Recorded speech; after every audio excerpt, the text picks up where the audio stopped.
ഇന്നലെ നമ്മുടെ പ്രധാനമന്ത്രിക്കും ഇന്ത്യയുടെ ഡിഫൻസ് മിനിസ്റ്റർ, ആർമി, നേവി, എയർഫോഴ്സിന്റെ ചീഫ്സിനും ഇടയിൽ ഒരു പ്രധാനപ്പെട്ട മീറ്റിംഗ് ഉണ്ടായി.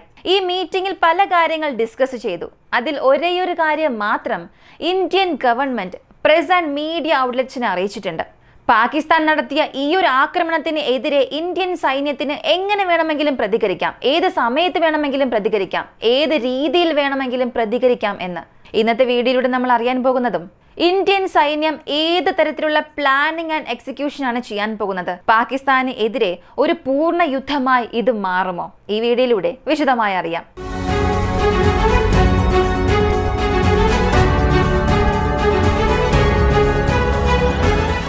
ആദ്യത്തെ കാര്യം, അടിസ്ഥാനപരമായി നമ്മൾ അറിഞ്ഞിരിക്കേണ്ടത്, സൈനിക വൃത്തത്തിലുള്ള പ്രധാനപ്പെട്ട അധികാരികൾ ഒരുപാട് പേർ പൊതുമാധ്യമങ്ങളിൽ വന്ന് അവരുടെ അഭിപ്രായങ്ങൾ പ്രകടിപ്പിക്കുന്നുണ്ട്. ഇവരെല്ലാം എക്സ് ആർമി ഓഫീസേഴ്സ് ആണ്. പദവിയിലുള്ളവർക്ക് തീർച്ചയായും ഈ പ്രസ് ആൻഡ് മീഡിയ ഔട്ട്ലെറ്റ്സിന് അൺഓതറൈസ്ഡ് ആയിട്ടുള്ള യാതൊരു വിവരവും നൽകാൻ കഴിയില്ല. എന്നാൽ എല്ലാവരുടെയും പൊതുവായ ഒരു അഭിപ്രായം, ഇന്ത്യക്കും പാകിസ്ഥാനും ഇടയിൽ ഒരു പൂർണ്ണ യുദ്ധം ഉണ്ടാകാൻ പാടില്ല. പൂർണ്ണ യുദ്ധം എന്നതിന് പകരം ഈ പ്രത്യേക ആക്രമണം ചെയ്ത തീവ്രവാദികൾ, അവർക്ക് ആയുധ സഹായം നൽകിയ, പരിശീലനം നൽകിയ പാകിസ്ഥാന്റെ ഉദ്യോഗസ്ഥർ, ഇവർക്കെല്ലാം എതിരെ ഒരു ടാർഗറ്റഡ് അറ്റാക്ക് ഉണ്ടാകുമെന്നാണ് എല്ലാവരും പ്രതീക്ഷിക്കുന്നത്. ഇത് വീണ്ടും ലളിതമായി പറയണമെങ്കിൽ, ഇസ്രായേൽ എങ്ങനെയാണോ ഈ പാലസ്തീനിലുള്ള ഹമാസിന് പിന്തുണയായി നിന്ന ഇറാനിയൻ മിലിറ്ററി ജനറൽസിനെ കൊന്നത്, അതും പ്രധാനമായി എംബസിയിൽ വെച്ച് കൊന്നത്, അതുപോലെ സിമിലറായ ഒരു ഓപ്പറേഷൻ പാകിസ്ഥാന്റെ സൈനിക ഉദ്യോഗസ്ഥർക്ക് എതിരെ അല്ലെങ്കിൽ അധികാരികളുള്ള പ്രദേശങ്ങൾക്കെതിരെ ഇന്ത്യയുടെ വ്യോമസേനയോ ഇന്ത്യയുടെ നാവികസേനയോ ആക്രമണം നടത്തുമെന്നുള്ളതാണ്. ഇനി ഇവർ ഏത് തരത്തിലുള്ള ആക്രമണമാണ് നടത്താൻ പോകുന്നത്? കാരണം ബാലക്കോട്ട് സ്ട്രൈക്ക് നടന്നിരുന്നു, അതിനു മുൻപ് ഉറി അറ്റാക്ക് നടന്നു. ഇവയെല്ലാം ചെറിയ ചെറിയ അറ്റാക്സ് ആണ്. എന്നാൽ ഇത്തവണ ഈ ആക്രമണം അത്രത്തോളം തീവ്രമായിരിക്കുമെന്നാണ് എല്ലാവരുടെയും അഭിപ്രായം. കാരണം ഡിപ്ലോമാറ്റിക്കലായി തന്നെ പാകിസ്ഥാന് നമ്മൾ വലിയൊരു തിരിച്ചടി നൽകിയിട്ടുണ്ട്. ഒരുപാട് തവണ നമ്മളുമായി യുദ്ധം ചെയ്ത പാകിസ്ഥാന് എതിരെ ഒരു തവണ പോലും നമ്മൾ ഇൻഡസ് വാട്ടർ ട്രീറ്റിയിൽ യാതൊരു പ്രശ്നവും വരുത്തിയിട്ടില്ല. എന്നാൽ ഇത്തവണ ഇൻഡസ് വാട്ടർ ട്രീറ്റിയെ തടയുന്നതിലൂടെ പാകിസ്ഥാനിലെ പൗരന്മാരുടെ അടിസ്ഥാന ആവശ്യങ്ങൾ തന്നെയാണ് നമ്മൾ കൈവച്ചിരിക്കുന്നത്. അപ്പോൾ ഇത്രയേറെ അങ്ങേയറ്റം തന്ത്രപരമായി നമ്മൾ ചിന്തിക്കുമ്പോൾ മിലിറ്ററി ആക്ഷനും ഒരല്പം തീവ്രമായിരിക്കും എന്നുള്ളതാണ് എല്ലാവരും പറയുന്നത്. കൂടാതെ പാകിസ്ഥാൻ ഇതിന് എങ്ങനെ പ്രതികരിക്കും? ഇൻഡസ് വാട്ടർ ട്രീറ്റി നിങ്ങൾക്ക് റദ്ദാക്കാൻ കഴിയില്ല എന്നൊക്കെ അവർ പറഞ്ഞു. കൂടാതെ ഇന്ത്യയുടെ എയർലൈൻസ്, എയർ ഇന്ത്യ, ഇൻഡിഗ പോലുള്ള ഇന്ത്യയിൽ പ്രവർത്തിക്കുന്ന കൊമേഴ്ഷ്യൽ എയർലൈൻസ് ഒന്നും പാകിസ്ഥാന്റെ വ്യോമാതിർത്തി ഉപയോഗിക്കാൻ പാടില്ല എന്നും അവർ പറഞ്ഞിരുന്നു. അപ്പോൾ ഇതിന് ഇന്ത്യ വീണ്ടും ഒരു പ്രതികാര നടപടി എടുക്കുമെന്നാണ് പ്രതീക്ഷിക്കുന്നത്. അതായത് പാകിസ്ഥാന്റെ എല്ലാ ദേശീയ വിമാന കമ്പനികൾ, അതായത് പാകിസ്ഥാനിൽ പ്രവർത്തിക്കുന്ന ഈ കൊമേഴ്ഷ്യൽ എയർലൈൻസ് ഒന്നും തന്നെ ഇന്ത്യൻ എയർ സ്പേസ് ഉപയോഗിക്കാൻ പാടില്ല. ഇവിടെ നമ്മൾ പ്രധാനമായും അറിയേണ്ടത്, പാകിസ്ഥാനുമായി താരതമ്യം ചെയ്യുമ്പോൾ ഇന്ത്യയുടെ ഭൂപ്രദേശം എന്നത് വളരെ വളരെ വലുതാണ്. അപ്പോൾ നമ്മുടെ എയർ സ്പേസ് കവർ ചെയ്യാതെ അവർ കറങ്ങി പോകേണ്ട ഒരു അവസ്ഥ വരികയാണെങ്കിൽ, പാകിസ്ഥാനിൽ ഇതിനകം തന്നെ വിലക്കയറ്റമുണ്ട്, പണത്തിന് ദാരിദ്ര്യമുണ്ട്. അപ്പോൾ ഇങ്ങനെ ഒരു സാഹചര്യം കൂടെ വന്നാൽ പാകിസ്ഥാന്റെ ഇന്റർനാഷണൽ എയർലൈൻസിന് ഒന്നും തന്നെ ചെയ്യാൻ സാധിക്കില്ല. ലളിതമായി പറഞ്ഞാൽ, പാകിസ്ഥാനിൽ നിന്നും മലേഷ്യയിലേക്ക് പോകുന്നതിന് ഇന്ത്യൻ എയർ സ്പേസ് ഉപയോഗിക്കുകയാണെങ്കിൽ ഒരു 5.5 മണിക്കൂർ യാത്ര ചെയ്യാം. എന്നാൽ ഇപ്പോൾ ഈ ഇന്ത്യൻ എയർ സ്പേസ് ഉപയോഗിക്കാൻ കഴിയാത്ത ഒരു സാഹചര്യത്തിൽ ഇന്ത്യയെ ചുറ്റിപ്പോകണമെന്നുള്ള ഒരു സാഹചര്യം വന്നാൽ ഈ 5.5 മണിക്കൂർ എന്നത് 8 മണിക്കൂറായി മാറും. ഇത് മലേഷ്യക്ക് മാത്രം ഉള്ളൊരു കാര്യമാണ്. ഇതുപോലെ പാകിസ്ഥാൻ ഏതൊക്കെ രാജ്യങ്ങളിലേക്ക്, സൗത്ത് ഈസ്റ്റ് ഏഷ്യയിലേക്ക് പോകണമെന്ന് ചിന്തിച്ചാലും ഇന്ത്യൻ എയർ സ്പേസ് ഉപയോഗിക്കാൻ കഴിയാത്ത കാരണത്താൽ ഇതിനകം ബ്ലീഡ് ആയിക്കൊണ്ടിരിക്കുന്ന അവരുടെ എക്കണോമി വീണ്ടും നാശത്തെ നോക്കി പോകും. ഇപ്പോൾ നിങ്ങളൊരു കാര്യം വ്യക്തമായി മനസ്സിലാക്കണം, ഇന്ത്യയെ ചുറ്റിപ്പോകണം എന്നൊരു സാഹചര്യം വന്നാൽ ജമ്മു കാശ്മീരിനെ ചുറ്റി നേപ്പാൾ വഴി പോകാം, ബംഗ്ലാദേശ് വഴി പോകാമല്ലോ, മ്യാൻമർ വഴി പോകാമല്ലോ എന്നൊക്കെ ചിന്തിക്കാം. സത്യത്തിൽ നോക്കിയാൽ ടിബേറ്റൻ പ്ലേറ്റുവിലും ഹിമാലയൻ പർവ്വതനിരകളിലും ഇങ്ങനെയുള്ള കൊമേഴ്ഷ്യൽ എയർലൈൻസ് പറക്കാനുള്ള പ്രവർത്തന അനുമതി നൽകിയിട്ടില്ല. സൈനിക വിമാനങ്ങൾക്ക് മാത്രമേ അവിടെ പറക്കാൻ അനുമതിയുള്ളൂ.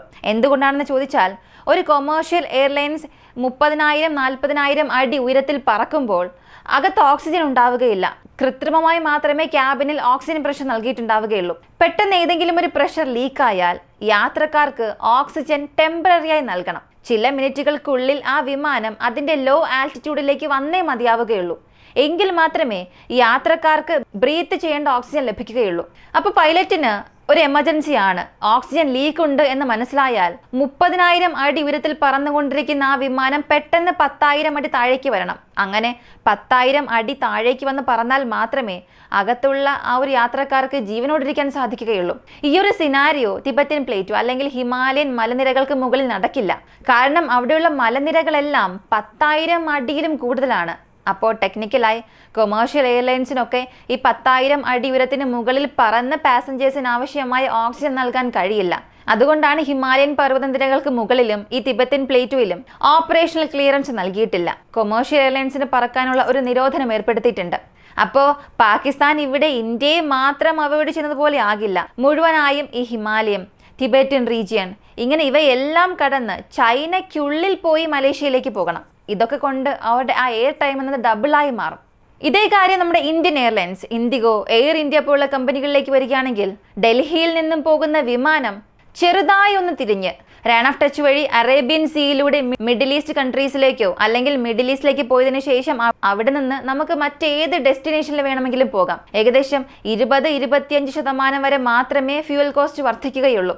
ഈ 20-25% കോസ്റ്റ് നമ്മുടെ ഗവൺമെന്റ് മറ്റേതൊക്കെ രീതിയിൽ ലാഭിക്കാം എന്നുള്ളതാണ് ഇപ്പോൾ ചർച്ച ചെയ്യുന്നത്. എന്നാൽ പാകിസ്ഥാനെ കൊണ്ട് ഇതൊന്നും ചെയ്യാൻ സാധിക്കില്ല. 5.5 മണിക്കൂർ എന്നത് 8 മണിക്കൂർ 8.5 മണിക്കൂർ ആകുമ്പോൾ അത് ഇരട്ടിയായി വർദ്ധിച്ചിട്ടുണ്ട്. അപ്പോൾ ഇക്കാര്യത്തെ സംബന്ധിച്ച് ഇന്ത്യ തീർച്ചയായും അവർക്ക് നൽകിയത് നല്ലൊരു പ്രഹരമാണ്. 1971 ബംഗ്ലാദേശ് യുദ്ധമുണ്ടായപ്പോൾ എങ്ങനെയാണോ ഇന്ത്യൻ വ്യോമാതിർത്തി ക്ലോസ് ആക്കിയത് അതുപോലെ തന്നെ ഇപ്പോൾ ക്ലോസ് ആയിട്ടുണ്ട്. അപ്പോൾ ഈ കാര്യത്തിന്റെ ഒരു ഗൗരവം നമ്മൾ മനസ്സിലാക്കിയേ മതിയാവുകയുള്ളൂ. എത്രത്തോളം ഗുരുതരമായാണ് നമ്മൾ പാകിസ്ഥാനെ തിരിച്ചടിക്കുന്നത് എന്ന്. ഇത്രത്തോളമൊക്കെ നമ്മൾ ഇറങ്ങുന്നത് കൊണ്ടാണ് ഇപ്പോൾ സംഭവിക്കുന്ന മിലിറ്ററി ആക്ഷനും വളരെ ക്രൂരമായിരിക്കുമെന്ന് എല്ലാവരും പ്രതീക്ഷിക്കുന്നത്. കൂടാതെ നമുക്കെന്താണൊരു പരിഹാരം വേണ്ടതെന്ന് നോക്കിയാൽ പാകിസ്ഥാൻ തീർച്ചയായും ഭീകരർക്ക് ട്രെയിനിങ് കൊടുക്കുന്നുണ്ട്, പണസഹായം കൊടുക്കുന്നുണ്ട്, ആയുധ സഹായം നൽകുന്നുണ്ട്. ആ തീവ്രവാദികൾ എല്ലാവർക്കും അഭയ കേന്ദ്രവും പാകിസ്ഥാൻ തന്നെയാണ്. ഇതുവരെയും നമ്മൾ പാകിസ്ഥാനിനുള്ളിലേക്ക് ചെന്ന് തീവ്രവാദികളെ മാത്രമേ കൊന്നിട്ടുള്ളൂ. എന്നാൽ അതിന് പകരം ഇത്തവണ ഈ തീവ്രവാദികൾക്ക് അഭയം നൽകുന്ന സൈനിക അധികാരികൾക്കെതിരെ നമ്മളൊരു ആക്രമണം നടത്തിയാൽ മാത്രമേ പാകിസ്ഥാനിലെ സൈനികർ ഇനി ഇന്ത്യക്കെതിരെ എന്തെങ്കിലും ചെയ്യണമെന്നുള്ളൊരു തോന്നലുണ്ടായാൽ വീണ്ടും 1000 തവണയെങ്കിലും അത് ചിന്തിക്കേണ്ടി വരും അവർക്ക്. തീവ്രവാദികളെ സംബന്ധിച്ചിടത്തോളം തലച്ചോറ് പോലും ഇല്ലാത്ത ഇവർ അവരുടെ ജീവൻ പോകുന്നതിനെ കുറിച്ച് യാതൊരു ആശങ്കയും പെടില്ല. എന്നാൽ ഇവരെ കൊല്ലുന്നത് കൊണ്ട് ഇവരുടെ അനുയായികളും ഭയപ്പെടാൻ പോകുന്നില്ല. തീർച്ചയായും ധൈര്യമായി എന്തെങ്കിലുമൊക്കെ സംസാരിക്കും. അവരെ ദൈവമാണെന്നൊക്കെ വാഴ്ത്തിപ്പാടും. അപ്പോൾ ഇവരെ ടാർഗറ്റ് ചെയ്തിട്ട് കാര്യമില്ല. പകരം ഇവരെ പറഞ്ഞയക്കുന്ന സർക്കാർ ഉദ്യോഗസ്ഥരെ ടാർഗറ്റ് ചെയ്യണം. പാകിസ്ഥാൻ മിലിറ്ററിക്ക് എതിരെയുള്ള ഒരു സ്ട്രൈക്കായി ഇത് മാറണം. അതേസമയം പാകിസ്ഥാനുമായി ഒരു പൂർണ്ണ യുദ്ധമായും ഇത് മാറരുത്. ഒരു പൂർണ്ണ യുദ്ധം എന്ന് വരുമ്പോൾ പാകിസ്ഥാനെ ആക്രമിക്കുന്നു ഇല്ല എന്നുള്ളതൊക്കെ രണ്ടാമത്തെ കാര്യം. നമ്മുടെ ഭാഗത്തൊരു വലിയ നഷ്ടമുണ്ടാകും. നമ്മുടെ സമ്പദ് വ്യവസ്ഥ ബാധിക്കപ്പെടും. അപ്പോൾ നമ്മുടെ സമ്പദ് വ്യവസ്ഥയിലെ പ്രശ്നങ്ങൾ, മിലിറ്ററിയിൽ ഉണ്ടാകുന്ന നഷ്ടങ്ങൾ, ഇവയെല്ലാം കുറച്ചിട്ട് പാകിസ്ഥാൻ ആവശ്യമായ മെസ്സേജ് നൽകണം. ഒരു മിലിറ്ററി റെസ്പോൺസ് വഴി ലോകം തന്നെ കാണുന്ന രീതിയിൽ അത് നൽകണം. ഇവിടെയാണ് പ്രധാനപ്പെട്ട ഒരു പോയിന്റ് ഉള്ളത്. ലോകത്തിന് തന്നെ ഇന്ത്യ പാകിസ്ഥാനുള്ളിൽ ചെന്ന് ആക്രമിച്ച് തിരികെ വന്നു എന്നുള്ളത് മനസ്സിലാക്കി കൊടുക്കണം. അതുപോലെ തന്നെ നരേന്ദ്രമോദി പറഞ്ഞ ചില പ്രധാനപ്പെട്ട വാക്കുകൾ ശ്രദ്ധയോടുകൂടി കേൾക്കണം. മോഡ് എന്ന വാക്ക് ആഡ് ചെയ്തിട്ടുണ്ട്. ഏത് സമയത്ത് വേണമെങ്കിലും ആക്രമിക്കാം, ഏത് സ്ഥലത്ത് വേണമെങ്കിലും ആക്രമിക്കാം, എങ്ങനെ വേണമെങ്കിലും നിങ്ങൾക്ക് ആക്രമിക്കാം എന്നാണ് പറഞ്ഞത്. അതായത് ഇന്റൻസിറ്റി. ഈ ഇന്റൻസിറ്റി പൂർണ്ണമായും നമ്മുടെ സൈനികർ തന്നെ തീരുമാനിക്കും. പൂർണ്ണ യുദ്ധമായിരിക്കാം, അല്ലെങ്കിൽ ചെറിയ രീതിയിലുള്ളൊരു സ്ട്രൈക്ക് ആയിരിക്കാം, അല്ലെങ്കിൽ കറാച്ചിയെ കത്തിക്കുന്നതായിരിക്കാം, രാവൽപിണ്ടിയെ തന്നെ ശൂന്യമാക്കാം. ഇങ്ങനെ ഏത് ഓപ്ഷൻസും സൈനികരുടെ പക്കലുണ്ട്. അതുകൂടാതെ മിലിറ്ററി ഏതൊക്കെ ആക്ഷൻ ചെയ്താൽ എങ്ങനെയുള്ള റെസ്പോൺസ് വരും, എത്രത്തോളം നമുക്ക് നഷ്ടങ്ങൾ ഉണ്ടാകും, എത്രത്തോളം പണം നഷ്ടമാകും, ഇങ്ങനെയുള്ള എല്ലാ കാര്യങ്ങളും കണക്കുകളും നമ്മുടെ സർക്കാർ ഉദ്യോഗസ്ഥർ എല്ലാവരും ഡിസ്കസ് ചെയ്തിട്ടുണ്ട്. ആ ഒരു മീറ്റിംഗാണ് ഇത്രയും ദിവസം നടന്നത്. അപ്പോൾ ഓരോ ആക്ഷനും ആവശ്യമായ റിയാക്ഷൻ നമ്മുടെ ഗവൺമെന്റിന്റെ പക്കൽ ഇതിനു മുൻപ് തന്നെ നമ്മുടെ സൈനികർ പറഞ്ഞിട്ടുണ്ട്. അപ്പോൾ സൈന്യം ഒരു ആക്ഷൻ ചെയ്യുമ്പോൾ അതിനായിട്ടുള്ള ഒരു കൗണ്ടർ മെഷേഴ്സ് നമ്മുടെ ഗവൺമെന്റിന് ചെയ്യാൻ സാധിക്കും. അപ്പോൾ ഇത് തീർച്ചയായും വളരെ പദ്ധതിയിട്ട ആസൂത്രിതമായ ഒരു മൂവ് തന്നെയായിരിക്കും. അവസാനം ഒരു കാര്യം സംസാരിച്ചേ മതിയാകൂ. Indian deployment. പാകിസ്ഥാൻ സൈന്യം അവരുടെ ടാങ്ക്സ്, ഗ്രൂപ്പ് ട്രൂപ്സ് എല്ലാം എങ്ങനെ മൂവ് ചെയ്യുന്നു എന്നുള്ളത് സമൂഹ മാധ്യമങ്ങളിലൂടെ കണ്ടുകൊണ്ടിരിക്കുകയാണ്. കൂടാതെ പാകിസ്ഥാനിലെ വ്യക്തികളുടെ പക്കൽ ഒരു സ്മാർട്ട് ഫോൺ ഇല്ല, ഇന്റർനെറ്റ് ഇല്ല, ട്വിറ്ററിന്റെ ആക്സസ് പോലും ഇല്ല.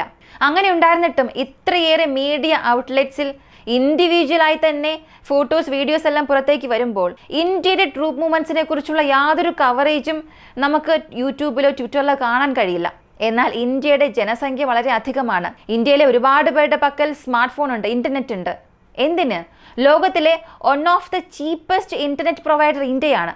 അങ്ങനെയുള്ളപ്പോൾ യാതൊരു ന്യൂസും പുറത്തു വരാതെ നമ്മുടെ ട്രൂപ്സിനെ മൊബിലൈസ് ചെയ്യുന്നു എന്നുള്ളത് വലിയൊരു വെല്ലുവിളിയാണ്. അങ്ങനെ അവസാനം എല്ലാവരും പ്രതീക്ഷിച്ചു കൊണ്ടിരുന്ന ആ സമയം വരികയാണ്. ആർമി ഇത്രയും ദിവസം റെസ്പോണ്ട് ചെയ്തില്ല എന്നൊക്കെ പലരും സംസാരിച്ചു. എന്നാൽ ഇനി അത് വേണ്ട. യുദ്ധം ചെയ്യണോ വേണ്ടയോ എന്ന് തീരുമാനിക്കുന്നത് ഇന്ത്യയെ ഭരിക്കുന്ന രാഷ്ട്ര നേതാക്കന്മാരാണ്. എന്നാൽ എന്ന് യുദ്ധം ചെയ്യണം, എപ്പോൾ യുദ്ധം ചെയ്യണം, എങ്ങനെ യുദ്ധം ചെയ്യണം എന്നൊക്കെ തീരുമാനിക്കുന്നത് സൈന്യം തന്നെയായിരിക്കും. അതുപോലെ ആർമിക്ക് വേണ്ടി നമ്മളൊരു സമയം നൽകി. അവർ തിരിച്ചടിക്കുമെന്ന് തന്നെ പ്രതീക്ഷിക്കാം. ഈ ഒരു വീഡിയോയെക്കുറിച്ചുള്ള നിങ്ങളുടെ അഭിപ്രായം കമന്റിൽ പറയുക. കൂടുതൽ അപ്ഡേറ്റ്സ് അറിയാനായി വോയിസ് ഓഫ് വിക്കാൻ നമ്മുടെ ചാനൽ സബ്സ്ക്രൈബ് ചെയ്യുക. കൂടാതെ പ്രധാനമായും പറയേണ്ട ഒരു കാര്യം, നമ്മൾ അപ്ഡേറ്റഡ് ആയിട്ട് വീഡിയോസ് ചെയ്യുന്നത് കൊണ്ട് ഒരുപക്ഷെ നിങ്ങൾക്ക് നോട്ടിഫിക്കേഷൻ വന്നു എന്ന് വരില്ല. ഒരു 3-4 വീഡിയോയ്ക്ക് ശേഷം ഒരുപക്ഷെ നിങ്ങൾക്ക് നോട്ടിഫിക്കേഷൻ വരില്ല. അതുകൊണ്ട് തുടർച്ചയായി ഒരു 3-4 മണിക്കൂറുകൾക്ക് ശേഷം വോയിസ് ഓഫ് വിക്കാൻ നമ്മുടെ ചാനൽ എടുത്ത് നോക്കുക. അപ്ഡേറ്റ് അറിയണമെന്ന് താല്പര്യമുള്ളവരാണെങ്കിൽ ഇടയ്ക്കിടയ്ക്ക് ചാനലിലേക്ക് ഒന്ന് നോക്കിയാൽ പുതിയ വീഡിയോസ് നിങ്ങൾക്ക് അറിയാൻ സാധിക്കും. മറ്റൊരു വീഡിയോയുമായി വീണ്ടും കാണാം.